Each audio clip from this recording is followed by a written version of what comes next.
네, 안녕하십니까. 양진석 세무사입니다. 자, 오늘 이 시간부터는 2024년도 기속 근로자 연말정산에 대해서 하나씩 살펴보도록 하겠습니다. 전제 조건은 일단 12월 31일까지 계속 근무한 계속 근로자에 대한 연말정산입니다.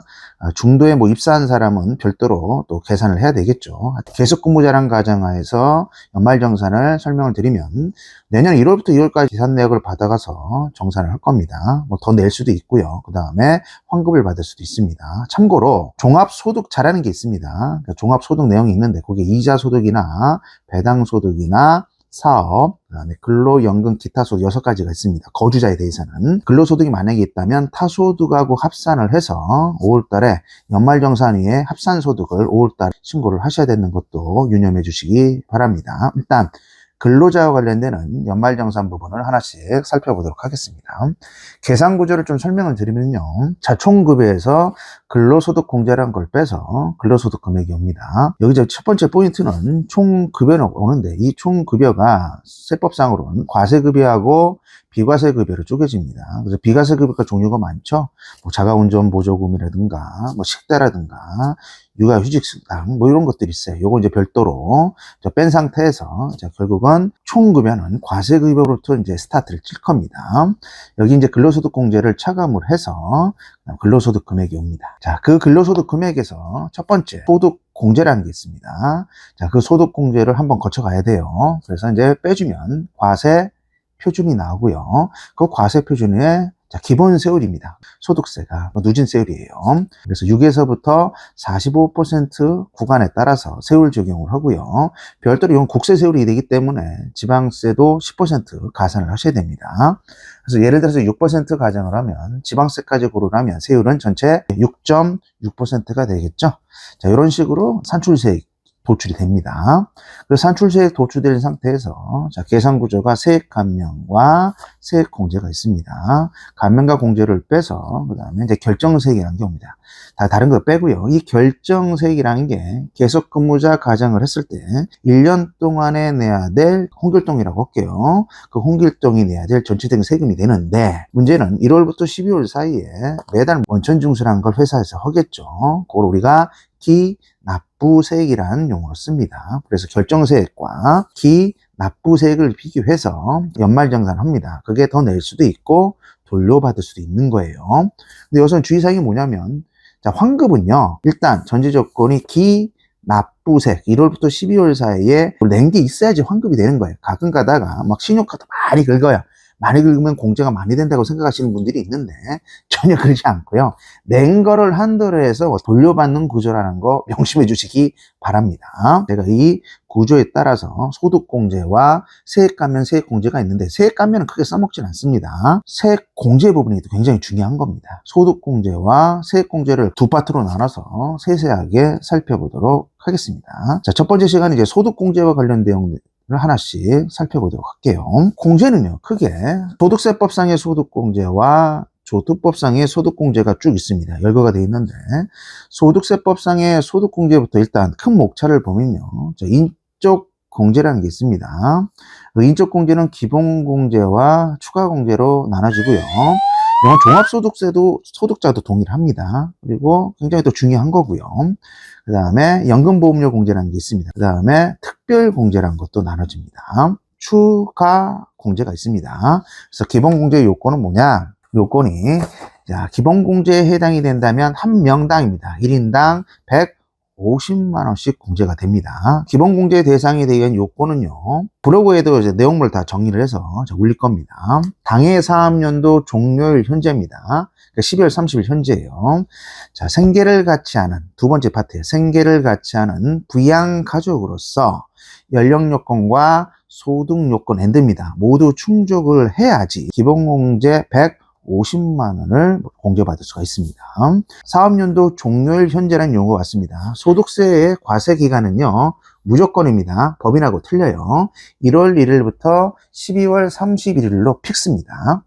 그 과세 기간에 12월 30일 현재 그 시점을 판단 기준으로 따져요.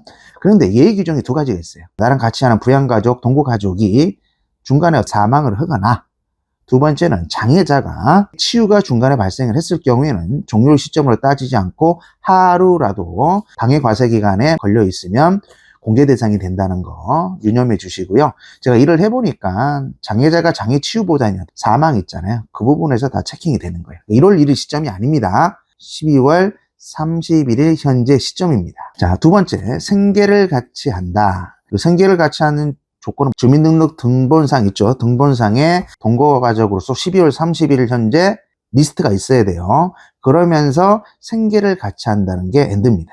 예외 규정으로 공제가 되는 것들이 세 가지를 한번 알아보셔야 됩니다. 첫 번째가 배우자입니다. 두 번째 직계 희소, 그 다음에 동거 입양자, 자녀가 장애인입니다. 근데 결혼을 했어요. 그 장애인의 배우자, 이런 사람들은 생계 유무와 상관없이 150만 원 공제를 받을 수가 있습니다.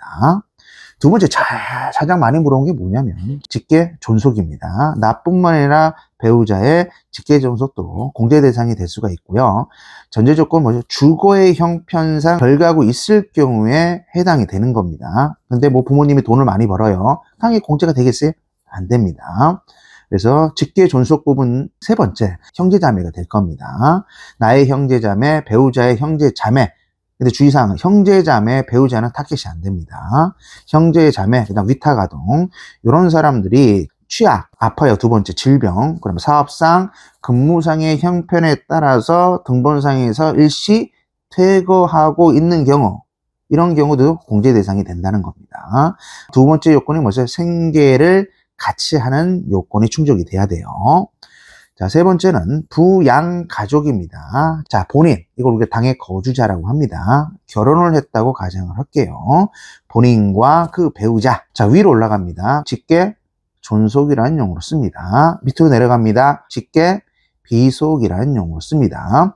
그러니까 본인과 배우자가 있고 수평으로 갑니다. 형제 자매입니다. 그 다음에 한 집에서 살아야 되는 겁니다. 생계를 같이 해야 되는 거죠. 자, 여기에 별도로 들어가는 게 이제 동거 입양자가 있고요. 그 다음에 위탁 아동이 있는데, 위탁 아동 조건을 충족을 하려면 6개월 이상 위탁 아동 요건을 충족을 해야 됩니다.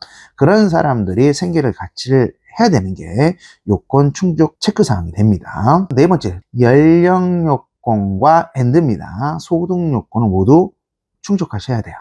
연령 요건부터 설명을 드립니다. 엔드입니다. 자, 본인과 그 다음에 배우자, 그 다음에 장애인은요, 자, 연령 요건을 보지 않습니다. 이런 사람 빼고는 연령을 보는데요. 자, 밑으로 내려갑니다. 만 20세 이하고요. 자, 위로 올라갑니다. 만 60세 이상입니다. 그러니까 20세에서 40 사이는 뭐야? 기본적으로 공제가 될 수가 없다는 얘기입니다. 자, 두 번째는 자, 소득 요건을 충족을 하는데요. 이 소득 요건 중에 또 체킹해서 주의사항이 있어요. 그게 뭐냐? 우리가 연말정산할 때 종합소득자만 보잖아요. 제가 설명드렸듯이 이자 배당 사업걸로 연금 기타 소득까지 하나 더 있으면 합산을 해서 종합소득세 신고를 하는데요. 우리나라는 요거 종합소득 말고요. 퇴직소득도 있고 그 다음에 양도소득이라는 것도 있어요. 거주자 기준입니다. 그래서 열거가 됐는데 우리가 이걸 8가지 읽어죠. 8가지가 있는데 단지 어떻게 돼요? 종합소득, 퇴직소득, 양도소득으로 해서 분류를 할 뿐이에요. 베이스가 틀려서 그렇습니다. 퇴직과 양도소득을 종합소득에 합산하지는 않아요. 소득공제를 받을 때 소득 요건은요, 종합소득만 보는 게 아니고요. 퇴직소득과 양도소득, 집 팔았어요. 근데 뭐거나 비과세가 아니에요. 그 세 개를 합한 금액이 100만 원입니다. 100만 원 이하가 돼야지 소득 요건을 충족을 해요. 그럼 간과하는 게 뭐가 되겠어요? 나하고 같이 있는 부모님이 뭐예요? 퇴사를 했어요. 또 상가를 팔았어요. 자, 100만 원 넘은 거 양도소득 금액이. 이걸 간과를 한단 말이에요. 체킹하기도 힘들고. 자, 100만 원 기준이 되는 게 종합소득뿐만 아니라 퇴직도 그 다음에 연금소득도 합산이 된다는 거를 좀 조심을 하셔야 되고요. 단, 이 중에서 종합소득 중에 자, 비과세나 일용직 같은 경우죠. 그 다음에 종합소득이 아니고 분리과세라고 합니다. 그러니까 종합소득반대가 분리과세가 되기 때문에 베이스가 되지를 않습니다. 만약에 부양가족으로 된 사람이요, 근로만 있다고 가정을 할게요. 이 경우는 타소득이 없는 거잖아요. 그래서 총급여, 과세급여죠. 이건 500입니다. 500만 원 총급여입니다. 소득금액이 아니에요. 500만 원 이하인 경우에는 또 공제 대상이 된다는 거. 이거는 근로 소득만 있을 경우고 총 금액만 보고 과세급여입니다. 모두 충족을 해야지 뭐 돼요? 기본공제라는 걸 받습니다. 인적 공제 중에서 첫 번째 기본공제에 대해서 한번 봤고요. 추가공제라는 게 있죠. 네 가지가 있는데 추가공제는 전제 조건이 뭐냐면 기본공제 대상자입니다. 네 가지 요건 충족한 거기에 해당되는 사람이 요건이 충족이 됐을 때 공제를 받는 게 추가 공제가 되는 거예요. 자, 첫 번째가 경로우대자 공제, 장애자 공제, 그 다음에 부녀자 공제, 네 번째가 한부모 공제, 네 가지가 있습니다. 경로우대자 공제는요, 만 70세입니다. 자, 1인당 공제 요건을 충족을 하면 100만 원을 공제를 받고요. 두 번째는 장애인 공제는요, 요건 자체가 해당이 된다면 1인당 200만 원만큼 공제를 받는데 중증 환자로서 등록된 자도 병의원에서 중증 환자 확인을 받는다면 200만 원 공제를 받을 수가 있어요. 그 다음에 상위 용자 있죠? 국군. 자, 이런 경우도 장애인으로 등록이 될 수가 있습니다. 자, 세 번째는 이제 부녀자 공제가 있죠. 참고로 이 부녀 공제는 남성은 못 받습니다. 여자만 받고요. 전제 조건에 배우자가 없는 여성 또는 종합소득 금액이 있어요. 여자 혼자 살면 안 돼요. 배우자가 없지만 혼자 사는 게 아니고요. 자, 등본상에서 같이 사는 사람이 있어야 돼요. 그런데 부녀자가 누가 돼야 돼? 세대주가 돼야 됩니다. 그래서 요건을 충족이 된다면 50만 원만큼 공제를 받는 거예요. 단 돈 많이 벌면 또 안 돼요. 종합소득 금액입니다. 근로소득 금액이 아니고 종합소득 금액이 3천입니다. 3천만 원 이하인 경우에 한해서 50만 원만큼 여성이 공제를 받는데 엔드예요. 첫 번째, 배우자가 없어요. 그 다음에 혼자 살면 안 돼요. 기본공제 대상이 되는 누군가 같이 살면서 그 여성이 세대주가 된다는 가정하에서 50만 원만큼 공제를 받고 있고요. 네 번째는 한부모 공제입니다. 이 한부모 공제는요, 요건이 충족이 된다면 100만 원만큼 공제를 받는데 남자도 가능하고요. 여자도 가능합니다. 단 혼자 있으면 안 돼요. 기본공제 요건을 충족을 시키는 직계비속, 그 다음에 동거 입양자 이런 사람들이 있어야 돼요. 단 장애인이 있을 수도 있죠. 직계비속이 연령을 보지 않습니다. 혼자 자면 안 되고요. 기본공제 요건을 충족시키는 직계비속과 동거 입양자가 있는 경우에 한해서 남자가 됐든 여성이 됐든 100만 원만큼 공제를 받을 수 있다는 거, 이거 좀 유념해 주시고요. 다시 한번 정리를 하면은요, 앞 단계에서 봤던 무슨 공제? 기본공제 요건을 충족시킨 사람 중에서 네 가지, 경로우대자, 장애자, 부녀자, 그 다음에 한부모 공제를 받을 수가 있습니다. 자, 여기 이제 주의사항을 좀 설명을 드릴게요. 추가 공제와 관련되는 주의사항입니다. 제가 첫 번째 말씀드렸는데도 기본공제 대상자만 공제를 받을 수가 있고요.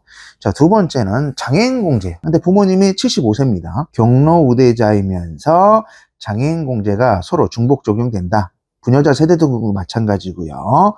한부모 공제도 마찬가지. 그 다음에 세 번째는요, 부녀자 세대 공제 50만 원이 있고요. 여성이죠. 그냥 한부모 공제가 100만 원이잖아요. 자, 이런 경우에는 부녀자 세대 공제와 한부모 공제를 중복 적용할 수가 없습니다. 큰 걸 적용하겠죠. 자, 한부모 공제를 선택하시는 게 공제를 더 받을 수가 있습니다. 자, 그 다음에 두 번째 주의사항을 좀 설명을 드릴게요. 우리가요, 연말정산을 보통 합니다. 근데 소득공제를 잘 적용할 수 있고 잘못 적용하고 있죠. 국세청에서는요, 자, 보통 3년입니다. 내가 연말정산을 하고요, 3년 전으로 해서 소득공제를 잘못 적용하면 이제 안내문이 날라옵니다. 안내문이 한꺼번에 날라와요. 이런 경우 굉장히 많습니다. 부인된 거에 대해서 어떻게 돼요? 이거 뭐해? 가산세까지 적용해서 추징이 된다는 거. 그러면 소득공제, 인적공제 잘 봐야 되겠죠? 그럼 인적공제, 기본공제를 받을 때 이제 주의사항이 뭐냐면, 첫 번째, 내가 결혼을 했어요. 공제 대상 배우자가 있을 거 아닙니까? 근데 부모님이 기본공제로 해서 부양가족 공제를 받는다고 칠게요. 이런 경우에 같이 들어간 거예요. 공제 대상 배우자가 먼저 적용될까요? 부모님 입장에서 그냥 부양가족 공제가 먼저 적용될까요? 공제 대상 배우자 공제가 먼저 적용이 된다는 거 주의해 주시고요. 두 번째는요, 장남하고 차남이 있습니다. 같이 연말정산이 들어갔어요. 예를 들어서 직계존속 공제를 받으려고 합니다. 그리고 연령도 70세가 넘었어요. 기본공제 1인당 150만 원에 경로우대자 공제도 받을 거 아닙니까?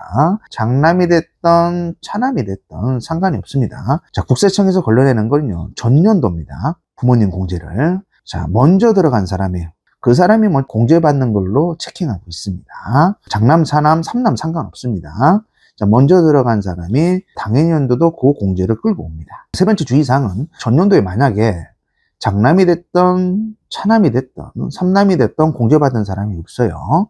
근데 부모님 공제를 같이 들어간 거예요. 장남이나 차남이나 삼남 중에서 소득 금액이 큰 사람이 소득공제를 받고 있습니다.